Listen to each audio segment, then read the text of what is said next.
Hai Mams, apa Mams punya masalah dengan kebersihan peralatan makanan minum di rumah yang menyebabkan keluarga menjadi rentan sakit?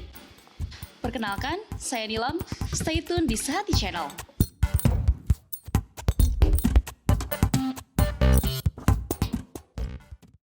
Menjaga kebersihan memang sangat penting, karena hal ini berpengaruh pada kesehatan tubuh.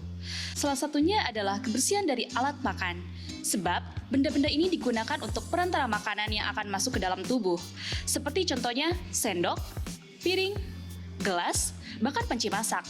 Terbayang nggak kalau benda-benda ini kotor? Pasti juga akan mengontaminasi makanan yang masuk ke dalam tubuh. Salah satu caranya untuk mengatasi yaitu dengan cara sterilisasi. Nah, buat moms yang belum tahu sterilisasi itu apa, sterilisasi adalah proses yang bertujuan untuk menghilangkan mikroorganisme seperti protozoa, fungi, jamur, bakteri, dan virus yang ada pada suatu benda. Dalam proses sterilisasi bisa membunuh atau menghilangkan mikroorganisme yang fungsinya untuk menjaga kebersihan suatu benda atau objek yang akan dipakai oleh manusia. Tujuan sterilisasi yang pertama, menjaga kebersihan alat untuk siap pakai. Kemudian yang kedua, mencegah peralatan cepat rusak. Yang ketiga, mencegah adanya infeksi terhadap bakteri berbahaya. Yang keempat, menjamin kebersihan suatu alat. Dan yang terakhir, sebagai jaminan suatu produk sudah steril dan aman digunakan oleh suatu konsumen. Bagaimana nih Mams, jika peralatan makan dan minum di dapur tidak sempat disterilkan memakai cara manual dengan air panas? Moms di rumah pasti khawatir kan dengan kebersihan dan kesehatan keluarga di rumah? Apalagi moms yang punya bayi nih, khawatir banget ya. Karena bayi memang sangat rentan terhadap penyakit. Sistem kekebalan tubuhnya belum sempurna. Jika botol susu tak disterilkan, virus, bakteri, dan parasit akan berkumpul dan membuat bayi sakit. Perlakuan khusus pada peralatan makan dan minum dilakukan sterilisasi setelah dicuci air agar terhindar dari penyakit-penyakit yang mungkin timbul dari bakteri, kuman, maupun virus. Proses sterilisasi ini harus dilakukan, mengingat air yang digunakan untuk membersihkan peralatan bisa saja bukan air yang benar-benar bersih. Kuman, bakteri, dan virus juga bisa saja tertinggal di bagian yang tak tersentuh saat pencucian. Kebiasaan menumpuk peralatan makan dan minum yang kotor kemudian dibersihkan sekaligus dapat menyebabkan pertumbuhan bakteri. Ada beberapa hal yang jarang diperhatikan, yaitu yang pertama, salah pemilihan sabun cuci. Sabun cuci yang digunakan adalah sabun cuci yang sulit untuk dibilas bersih. Mungkin kelihatannya bekas sabunnya sudah hilang, namun belum tentu bersih. Yang kedua, peralatan makan dan minum tidak dicuci bersih. Jika menemukan piring, sendok, dan alat makan lain yang berlemak, licin, tidak kesat, atau masih ada sisa-sisa makanan, jangan digunakan ya Mams. Itu artinya alat makan tersebut tidak dicuci bersih. Sisa makanan yang sudah berkuman akan termakan lagi dan timbullah penyakit. Yang ketiga, tidak dikeringkan. Mengapa alat makan yang baru dicuci harus dikeringkan dahulu sebelum digunakan? Hal ini disebabkan oleh pembilasan yang tidak akan bisa membersihkan 100% sisa sabun. Jadi, dengan mengeringkan alat makan sebelum digunakan, akan menambah tingkat kebersihan alat makan moms di rumah ya. Sedikit kuman saja yang masuk ke dalam tubuh sudah bisa membuat demam, muntah, dan diare pada orang dewasa. Apalagi masuk ke dalam tubuh bayi yang kekebalan tubuhnya masih rentan dibandingkan dengan orang dewasa. Menjaga kebersihan alat makan dan minum di rumah adalah hal yang paling mutlak untuk mencegah penyakit, terutama untuk saluran pencernaan. Infeksi akibat peralatan yang tidak bersih juga diawali sejak di mulut karena jamur.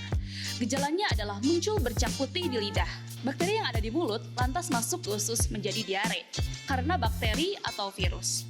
Selain itu, akan menimbulkan infeksi saluran nafas. Infeksi saluran nafas bisa terjadi karena virus yang tertinggal pada peralatan makan dan minum yang tidak steril. Namun, bisa juga menimbulkan infeksi di bagian hati, yaitu hepatitis. Lantas, bagaimana cara untuk menjaga kebersihannya? Berikut ini tips untuk moms di rumah. Yang pertama, segera cuci. Segeralah untuk mencuci peralatan makan setelah digunakan. Hal ini untuk menghindari berkembang biaknya bakteri dan kuman. Kemudian yang kedua, keringkan. Ingat ya Mam, jangan lupa untuk mengeringkan peralatan makan setelah dicuci. Jangan biarkan basah. Ada baiknya untuk menyimpan peralatan makan pada wadah yang tertutup. Hal ini guna menghindari kontaminasi dari luar seperti dari debu atau bahkan dari serangga. Kemudian, bilas sebelum digunakan. Jika Moms masih ragu dengan alat makan yang akan digunakan, Moms bisa membilasnya dengan air panas sebelum digunakan. Hal ini akan membantu membersihkan kotoran-kotoran yang menempel. Ada beberapa cara yang bisa dilakukan untuk mensterilkan peralatan makan dan minum. Mulai dari memakai mesin listrik seperti microwave, alat yang menggunakan sinar UV, maupun dengan air mendidih. Hal pertama yang harus dilakukan, selalu mencuci tangan sebelum menyiapkan peralatan makan. Dan terutama peralatan bayi ya Moms, pemakaian alat sterilisasi elektrik kini semakin populer karena praktis dan prosesnya otomatis. Namun, harus tahu bagaimana cara kerja alat steril yang kita pilih agar hasilnya maksimal. Langkah awal untuk mencegah peralatan dari kontaminasi bakteri dan ancaman penyakit akibat peralatan makan dan minum yang digunakan, yaitu memilih sabun pencuci peralatan. Mencuci sabun peralatan makan dan minum. Berikut tips memilih sabun yang cuci yang baik.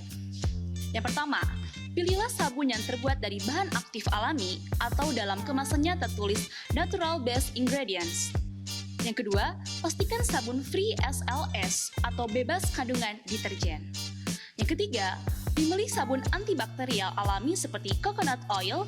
Selain tidak berbahaya bagi pencernaan, dipercaya dapat mengangkat kotoran, lemak, dan juga kuman yang menempel pada peralatan makan dan minum Moms di rumah. Yang keempat, pilihlah yang ada logo food grade. Hal ini menandakan bahwa kandungan sabun keamanannya setara dengan makanan, sehingga tidak berbahaya bagi saluran pencernaan. Kemudian disarankan tidak mengandung banyak busa atau less bubble. Hal ini menunjukkan bahwa sabun tersebut tidak mengandung banyak deterjen dan tidak boros air.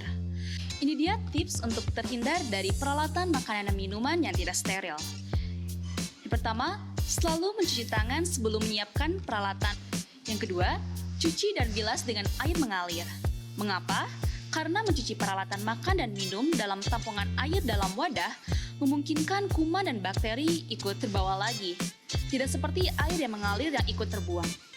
Yang ketiga, cegah peralatan makan dan minum dengan mengeringkannya secara tepat. Setelah dicuci, ada baiknya peralatan makan dan minum dengan cara disusun di rak ya Moms. Diamkan hingga benar-benar kering dan juga bisa gunakan alat pengering. Cara terakhir dan paling penting yaitu sterilisasi. Nah, cara sterilisasi yang paling mudah adalah dengan mengeringkan sekaligus mensterilkannya dengan sterilizer. Bagaimana nih Moms? Informasi-informasi yang paling bermanfaat bagi kesehatan keluarga di rumah. Untuk informasi selanjutnya, Moms bisa cek follow Instagram @sehati_group dan subscribe channel ini. Dan jangan lupa untuk kunjungi toko online kita dan toko fisik kita ya Moms, yang linksnya ada di description box ya. Terima kasih dan sampai jumpa.